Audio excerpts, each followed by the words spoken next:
മനസ്സറിവോടെ ഒരു നിസ്സാര പാപം പോലും ചെയ്ത് ദൈവത്തെ ഉപദ്രവിക്കുന്നതിനേക്കാൾ മരിക്കുന്നതാണ് എനിക്കിഷ്ടം.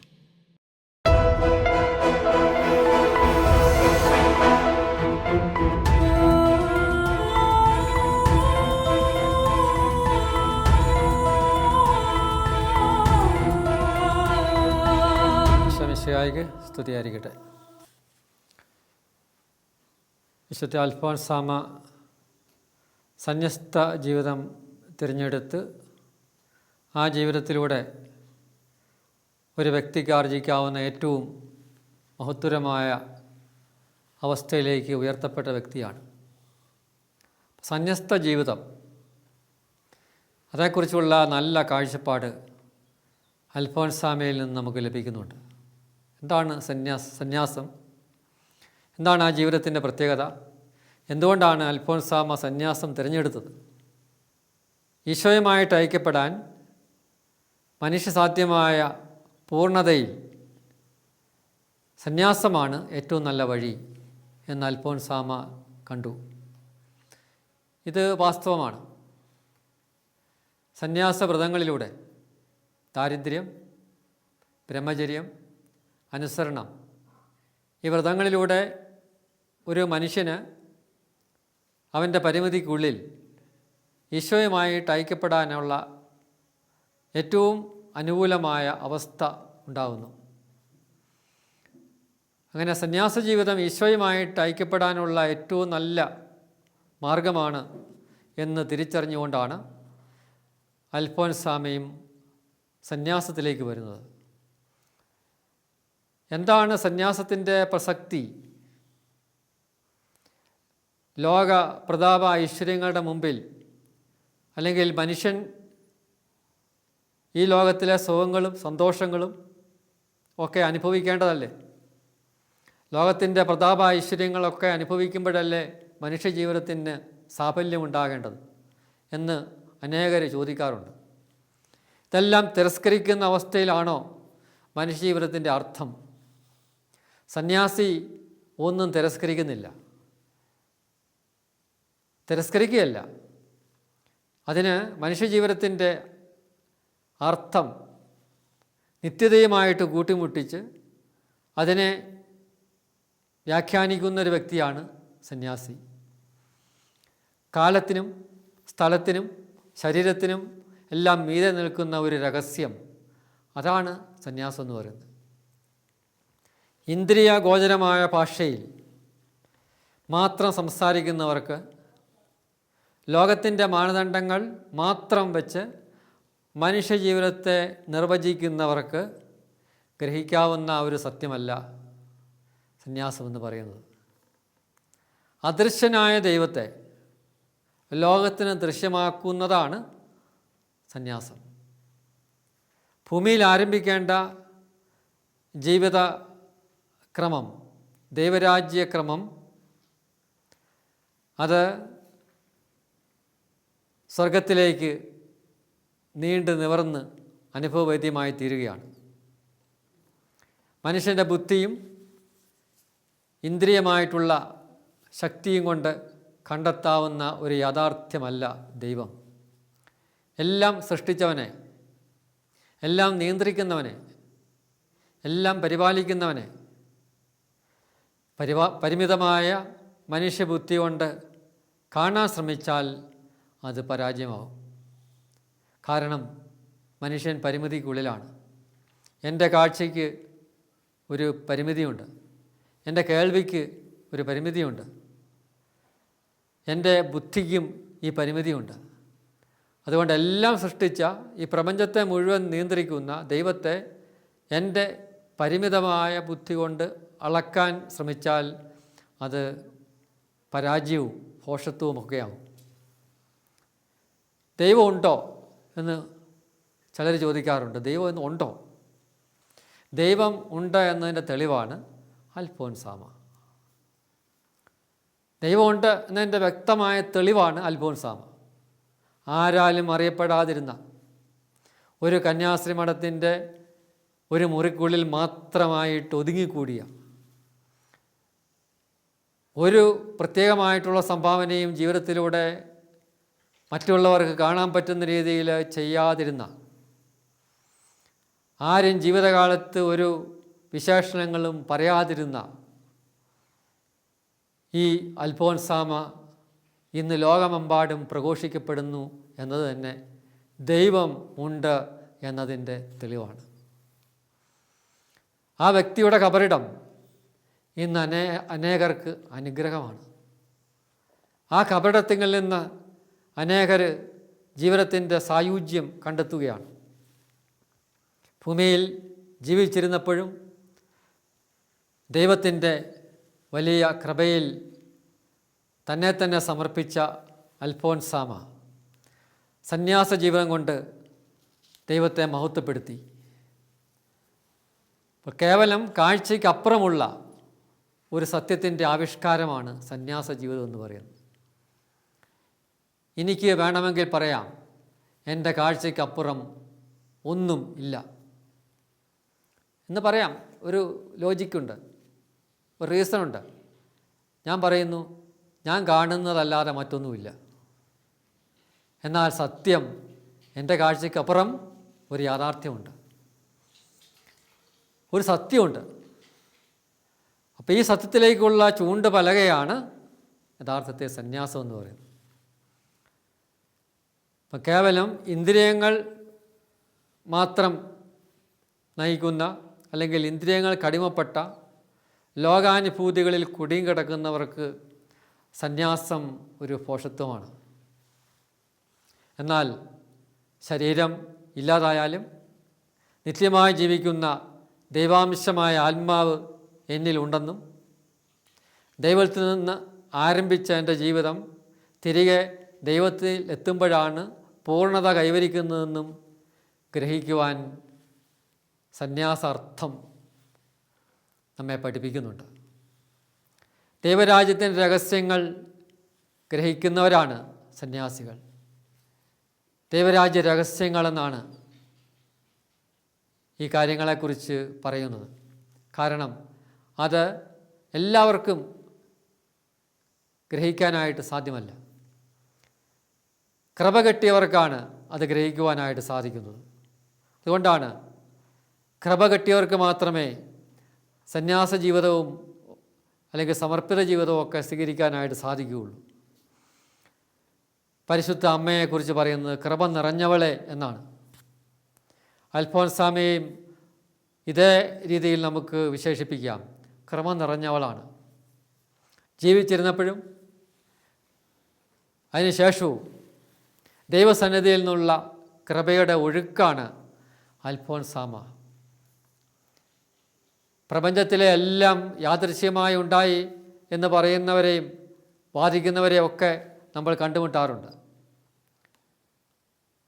അവരുടെ എല്ലാ വാദങ്ങളും നമ്മൾ കേൾക്കാറുണ്ട്. എന്നാൽ ഭൂമിയിലുള്ള എല്ലാറ്റിനും ഒരു കാരണമുണ്ട്. കാരണമില്ലാതെ ഒന്നും ഉണ്ടാകുന്നില്ല. ഈ സത്യത്തെ നേരെ കണ്ണടച്ചാലും സത്യം സത്യമായി അവശേഷിക്കും. ഞാൻ നിങ്ങളുടെ മുമ്പിൽ നിൽക്കുന്നതിന് ഒരു കാരണമുണ്ട്.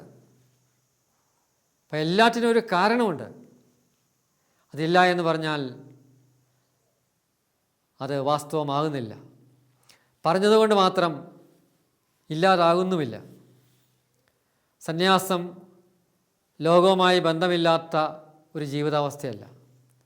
അത് മറ്റെല്ലാത്തിനേക്കാൾ ലോകവുമായിട്ടും ലോകത്തിലെ മനുഷ്യരുമായിട്ടും സർവ്വസൃഷ്ടിജാലങ്ങളുമായിട്ടും ബന്ധപ്പെട്ടിരിക്കുന്ന ഒന്നാണ് സന്യാസം.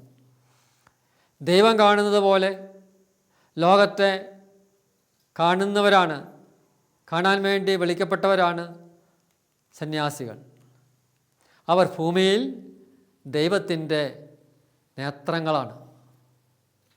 സന്യാസികൾ ഭൂമിയിൽ ദൈവത്തിൻ്റെ കണ്ണാണ്. അതുകൊണ്ടാണ് അവർക്ക് അനാഥരെ, രോഗികളെ, ഉപേക്ഷിക്കപ്പെട്ട കുഞ്ഞുങ്ങളെ, വാർദ്ധക്യത്തിൽ സംരക്ഷിക്കാൻ ആരുമില്ലാത്തവരെ, എയ്ഡ്സ് പോലുള്ള മാരക രോഗങ്ങൾ പിടിപെട്ട് എല്ലാവരും പരിത്യജിക്കപ്പെട്ടവരെ ഒക്കെ ശുശ്രൂഷിക്കാനായിട്ട് കഴിയുന്നത്. ശമ്പളമില്ലാതെ, അലവൻസില്ലാതെ ജീവിതത്തിൽ യാതൊരുവിധ ആനുകൂല്യങ്ങളുമില്ലാതെ ഇവരെയെല്ലാം ശുശ്രൂഷിക്കാൻ സാധിക്കണമെങ്കിൽ ദൈവത്തിൻ്റെ കണ്ണുള്ളവർക്ക് മാത്രമേ അത് സാധിക്കുകയുള്ളൂ. ഇതാണ് സന്യാസികൾ ലോകത്തിന് നൽകുന്നത്, ദൈവത്തിൻ്റെ കാഴ്ച. ദൈവം കാണുന്നത് പോലെ മനുഷ്യനെ, പ്രകൃതിയെയൊക്കെ കാണാനായിട്ട് സാധിക്കുക. സൃഷ്ടാവായ ദൈവത്തോട് സൃഷ്ടിയായ മനുഷ്യൻ്റെ സംസാരമാണ് സന്യാസം എന്ന് പറയുന്നത്.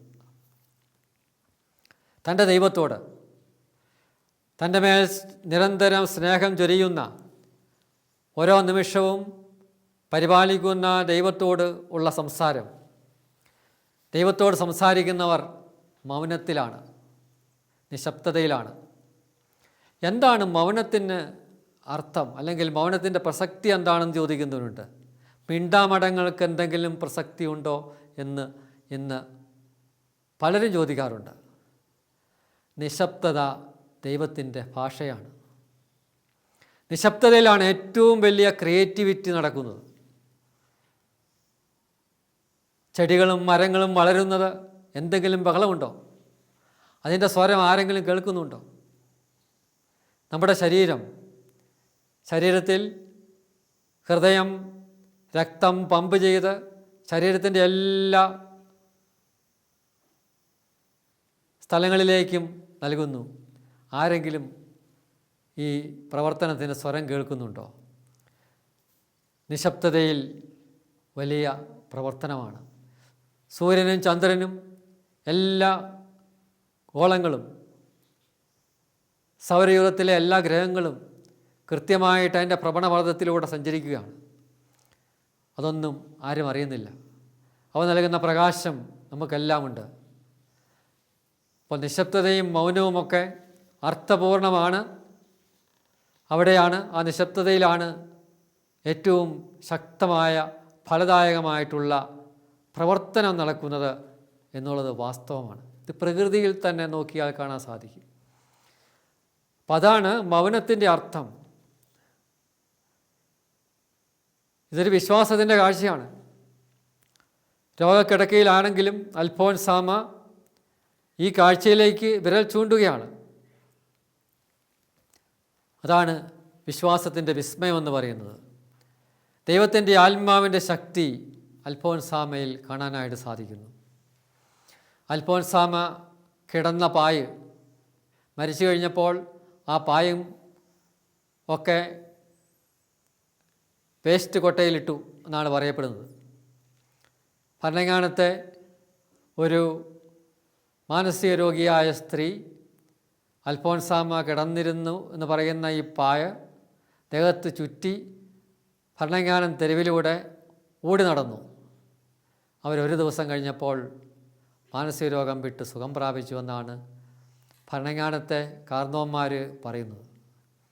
അതായിരുന്നു അൽഫോൻസാമ എന്ന വ്യക്തി ലോകത്തറിയപ്പെടാൻ തുടങ്ങിയ സംഭവങ്ങൾ ആ നാളുകളിലാണ്. അപ്പം അങ്ങനെ അൽഫോൻസാമയിലൂടെ ദൈവം പ്രവർത്തിച്ചു. ദൈവത്തിൻ്റെ വിസ്മയകരമായ പ്രവർത്തനങ്ങൾ ആരാലും അറിയപ്പെടാതിരുന്ന ഈ കന്യാസ്ത്രീയിലൂടെ ലോകം അറിയാൻ തുടങ്ങുകയാണ്. അൽഫോൻസാമ ഫ്രാൻസിസ്കൻ ക്ലാരിസ്റ്റ് സന്യാസ സമൂഹത്തിൽ പെട്ട വ്യക്തിയാണ്. ഫ്രാൻസിസും ക്ലാരയും മിഡിൽ ഏജസ് എന്ന് പറയുന്ന ഇരുണ്ട കാലഘട്ടത്തിൽ വലിയ പ്രകാശം പരത്തിയ രണ്ട് സഭയുടെ തൂണുകളാണ്. പ്രകാശ തൂണുകളായിട്ടാണ് അവർ നിൽക്കുന്നത്. ഇരുണ്ട യുഗത്തിൽ സഭയെ മാത്രമല്ല, ലോകത്തെ മുഴുവൻ പ്രകാശിപ്പിച്ച വലിയ പ്രകാശ ഗോപുരങ്ങളായിട്ട് ഫ്രാൻസിസും ക്ലാരയും ഉണ്ടായിരുന്നു. 1000 ഏക്കർ ഭൂമി സ്വന്തമായിട്ടുണ്ടായിരുന്ന അപ്പൻ്റെ മകനാണ് ഫ്രാൻസിസ്. ആ കാലഘട്ടത്തിലെ മധ്യയുഗത്തിൽ ഏറ്റവും സമ്പന്നമായിരുന്നു കത്തോലിക്ക സഭ. ഇങ്ങനെ കത്തോലിക്ക സഭയിലെ ഒരംഗം 1000 ഏക്കർ ഭൂമിയുള്ള അപ്പൻ്റെ മകന് അസീസിയിലെ തെരുവിലൂടെ കയ്യിൽ പിഷാപാത്രവുമായിട്ട് നടന്നപ്പോൾ അനേകർ നെറ്റി ചുളിച്ചു. ഇവനെന്താണ് സംഭവിച്ചത്? ഫ്രാൻസിസ് കയ്യിൽ പിഷാപാത്രം വഹിച്ചത് അതൊരു വലിയ കാഴ്ചയായിരുന്നു, ദർശനമായിരുന്നു. ഭൂമിയിലെ സമ്പത്തിൽ ഊറ്റം കൊള്ളാതെ സ്വർഗസമ്പത്തിൽ സന്തോഷിക്കാനുള്ള ക്ഷണമായിരുന്നു ഈ ഭിക്ഷാപാത്രം. മനുഷ്യൻ്റെ സന്തോഷമെന്ന് പറയുന്നത് ഭൂമിയിലെ എന്തെങ്കിലും നേട്ടങ്ങളിലല്ല, പ്രത്യുത സ്വർഗത്തിൽ ലഭിക്കുന്ന അനശ്വരമായ സമ്പത്തിലായിരിക്കണം എന്ന് പഠിപ്പിക്കാൻ വേണ്ടി ഈ വലിയ സമ്പന്നനായ ഫ്രാൻസിസ് കയ്യിൽ ഭിക്ഷാപാത്രം എടുത്ത് അസ്സിസിയിലൂടെ തെരുവിലൂടെ നടന്ന് നമ്മയെല്ലാം പഠിപ്പിച്ചു. യഥാർത്ഥത്തിൽ സമ്പന്നമാകേണ്ടത് ദൈവത്തിലാണ്. ആ ഫ്രാൻസിസിനോട് ചേർന്നാണ് ക്ലാരയും തൻ്റെ ജീവിതത്തെ സമർപ്പിച്ചത്. ഈ ഒരു സന്യാസ ദർശനത്തിൽ തൻ്റെ ജീവിതത്തെ ചേർക്കാനായിട്ട് അൽഫോൻസാമയ്ക്ക് സാധിച്ചു. ഫ്രാൻസിസിൻ്റെയും ക്ലാരയുടെയും പാതയിലൂടെ നടന്ന് ഭാരതത്തിൻ്റെ മുഴുവൻ തിലകക്കുറിയായി കേരളക്കരയ്ക്ക് അഭിമാനമായി ഇന്ന് നമ്മുടെ നക്ഷത്രമായിട്ട് അൽഫോൻസാമ വിരാജിക്കുകയാണ്. ഭരണങ്ങാനത്ത് അനുഗ്രഹ മഴയാണ് പെയ്തുകൊണ്ടിരിക്കുന്നത്. ലോകത്തിന് ദൈവം നൽകിയ ഒരടയാളം. സമയാസമയങ്ങളിൽ ദൈവം ലോകത്തിന് അടയാളങ്ങൾ നൽകുന്നുണ്ട്. വ്യക്തികളിലൂടെ അല്ലെങ്കിൽ ഓരോ കാലഘട്ടങ്ങളിൽ ഉണ്ടാകുന്ന ചില സംഭവങ്ങളിലൂടെ ഒക്കെ ഈ അടയാളങ്ങൾ നൽകുകയാണ്. അൽഫോൻസാമ നൽകുന്ന അടയാളം നമ്മുടെ മനസ്സിലുണ്ടാവണം. ഈ തിരുനാളിൽ ദൈവം നമുക്ക് നൽകുന്ന അടയാളം അൽഫോൻസാമയിലൂടെ ഗ്രഹിക്കാനായിട്ട് സാധിക്കുക. ഭൂമിയിലെ ജീവിതത്തിൻ്റെ മഹത്വം എന്ന് പറയുന്നത് ദൈവത്തിൽ സമ്പത്ത് കണ്ടെത്തുന്നതാണ്. ഇതാണ് മനുഷ്യനെ മഹത്വമുള്ളവനാക്കുന്നത്, വിശുദ്ധരാക്കി തീർക്കുന്നത്. ഈ ഒരു കാഴ്ച നമുക്കെല്ലാം ഉണ്ടാവണം. നമ്മുടെ കുഞ്ഞുങ്ങളെ ഇത് പഠിപ്പിക്കണം. യുവജനങ്ങളെ ഈ ഒരു ബോധ്യം കൊടുക്കണം. ലോകത്തിൻ്റെ എവിടെ പോയാലും ഏത് ജീവിതാവസ്ഥയിലാണെങ്കിലും ഏറ്റവും വലിയ സമ്പത്ത് എന്ന് പറയുന്നത് ദൈവത്തിലാണ് നേടേണ്ടത്. ദൈവത്തിൽ സമ്പന്നമാകാതെ മറ്റെന്തെല്ലാം ഭൂമിയിൽ നേടിയാലും അതെല്ലാം ഫലശൂന്യമാണ് എന്ന് അൽഫോൻസാമ നമ്മോട് നിശബ്ദമായിട്ട് പ്രഘോഷിക്കുകയാണ്. നിശബ്ദതയുടെയും മൗനത്തിൻ്റെയും എല്ലാം അർത്ഥം കണ്ടെത്താനായിട്ട് ഇടയാകുക. അൽഫോൻസാമ നിശബ്ദയായിരുന്നു, പക്ഷേ ജീവിതം കൊണ്ട് വാചാലമായിരുന്നു അവരുടെ എല്ലാ പ്രവൃത്തികളും. മൗനത്തിന് എന്ത് വിലയെന്ന് ഫലമെന്ന് ചോദിക്കുന്നവരുണ്ട്. നിശബ്ദതയുടെ പ്രസക്തിയെക്കുറിച്ച് പറയുന്നവരുണ്ട്. എന്താണ് സംസാരം കൊണ്ടുള്ള ഫലം? സംസാരത്തിൻ്റെ ഫലമായിട്ട് കലഹമാണ് ഉണ്ടാകുന്നതെങ്കിൽ സംസാരത്തിന് എന്ത് മേന്മയാണുള്ളത്? ഇതൊക്കെ നമ്മൾ നമ്മോട് തന്നെ ചോദിക്കുകയും പറയുകയൊക്കെ ചെയ്യേണ്ട ഉത്തരങ്ങളാണ്. നമുക്ക് പ്രാർത്ഥിക്കാം. അൽഫോൻസാമയുടെ തിരുനാൾ, ഈ തിരുനാളിൽ ഈ ലോകത്തിൻ്റെ പ്രതാപ ഐശ്വര്യങ്ങൾ ഒക്കെ കൂടുതൽ കൃപാവരങ്ങൾ നേടാനായിട്ട് വിനിയോഗിക്കണം. ദൈവം നൽകിയിരിക്കുന്ന അനുഗ്രഹങ്ങൾ, ദൈവം ബുദ്ധി നൽകി, ആരോഗ്യം നൽകി, സൗന്ദര്യം നൽകി, സമ്പത്ത് നൽകി, ഇതെല്ലാം ഉപരി കൃപയ്ക്ക് കാരണമാകുന്ന വിധത്തിൽ രൂപപ്പെടുത്താൻ കഴിയുന്നില്ലെങ്കിൽ മനുഷ്യജീവിതം ഫലശൂന്യമാണ്. ഗോതമ്പ് മണി നിലത്ത് വീണ് അഴിയുമ്പോൾ അത് ഫലം നൽകുമെന്ന് പഠിപ്പിച്ച, അക്ഷരാർത്ഥത്തിൽ അത് അന്വർത്ഥമായ അൽഫോൻസാമയുടെ ജീവിതം നമ്മുടെയും ജീവിതമാകുവാൻ ഇത് കാരണമാണ്. കാരണവാനായ കർത്താവേ, സ്വയം ശൂന്യനാക്കിയ ദൈവപുത്രനായ ഈശോയെ സ്ലീവായിൽ സ്വയം ശൂന്യമാക്കിക്കൊണ്ട് ശൂന്യമാക്കലിൻ്റെ തത്വം പഠിപ്പിച്ച, പിതാവിൻ്റെ ഹിതം നിറവേറ്റുവാൻ തന്നെ പൂർണ്ണമായിട്ട് സമർപ്പിച്ച പുത്രനായ ഈശോയെ